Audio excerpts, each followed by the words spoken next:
So Mohamed Morsi promised a new Egypt as he was sworn into office, becoming the country's first democratically elected president. The Muslim Brotherhood's candidate took the oath before the Supreme Constitutional Court in the capital. And in a speech at Cairo University, he called on the military to return to its duty of protecting the country. The new Egypt will witness a president who is working for the nation and who is a servant to the people. This is my first mission. I am an arbitrator between the authorities, and I will maintain the constitution and the laws, and after the trust put in me by the people in such fair elections under the supervision of the great and fair judges of Egypt, protected and safeguarded by the armed forces and the police, who are fair.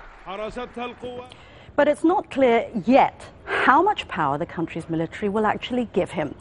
A formal ceremony to mark the handover of power from civilian rule has been taking place at a military base just outside of Cairo. But Morsi's ability to rule Egypt's already been constrained by an army decree limiting his powers.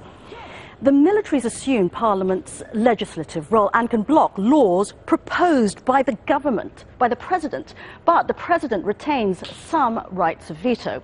Although Morsi is yet to appoint a cabinet, when he does, it'll be restricted in what legislation it can pass.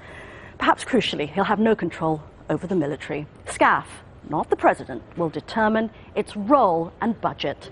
Al-Jazeera's senior political analyst, Marwan Bishara, joins me from Cairo.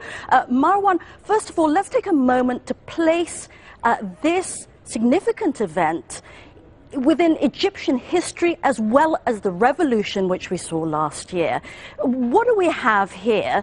A really historic moment, or is it, in fact, a net reversal of the democratic gains of the revolution? Well, certainly this is, as you said earlier, the first elected president. And when we say the first, Veronica, it's the first not only in decades, not only in centuries, but in millennia. In the sense, this is the first elected civilian president since the pharaohs in this country. So it is historic by any measure. On the other hand, here within the country, this has come 18 months after the revolution erupted in Tahrir Square right here behind me. And in a sense, this is the first fruit, if you will, real tangible fruits of the revolution, having democratic elections and having one of those who were imprisoned just recently become the president, the highest position in this country. But yes, at the same time, it is happening within a power struggle that's going on in the country, whereby the revolution has made certain successes and has taken on certain positions, but yet there are still a number of factors and a number of centers of power within the country that are competing with the new president and with the new system in place. Marwan, just want to point out to our viewers that as you're speaking, we're showing on the right hand of our viewers' screen some live pictures of a speech that Morsi is giving right now at that military base right outside of Cairo. Worth pointing out, perhaps, in the context of what we're talking about, that this base was a place where Muslim Brotherhood members have been interrogated. This is what is, you could say, paradoxical, but that's also what is so historic about this whole thing, is that there has been long-term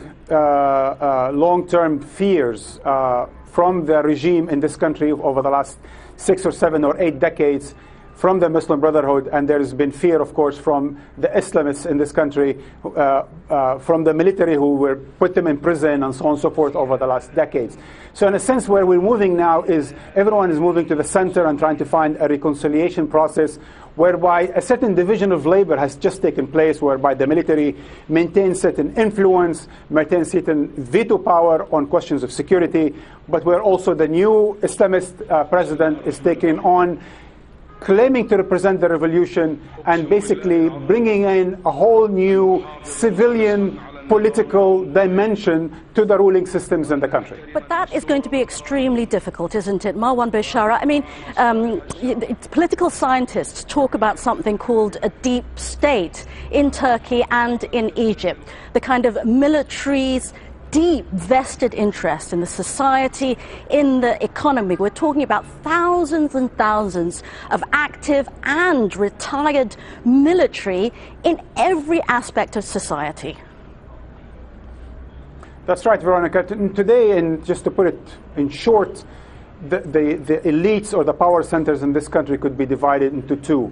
On the one hand, there is a deep state, and that includes the bureaucracy of the former regime, that includes the business people, the actual former ministers and diplomats, as well as the different bureaucrats and so on, and the military, the generals, the armed forces. On the other hand, what we have is the Islamists in both the conservative and the ultra-conservative, meaning the Brotherhood and the Salafis, as well as secular, liberal, and leftists / nationalists, revolutionary forces, coalition, and so on and so forth.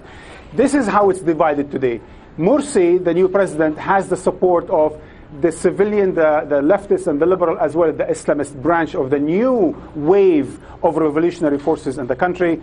And the deep state has just basically realigned around the military and the old bureaucracy, as well as, for many people, they know the campaign of Shafiq that we've seen competing with President Morsi. This is the power struggle that's going on. New revolutionary forces, new political forces coming to the scene, and the old bureaucracies and the military.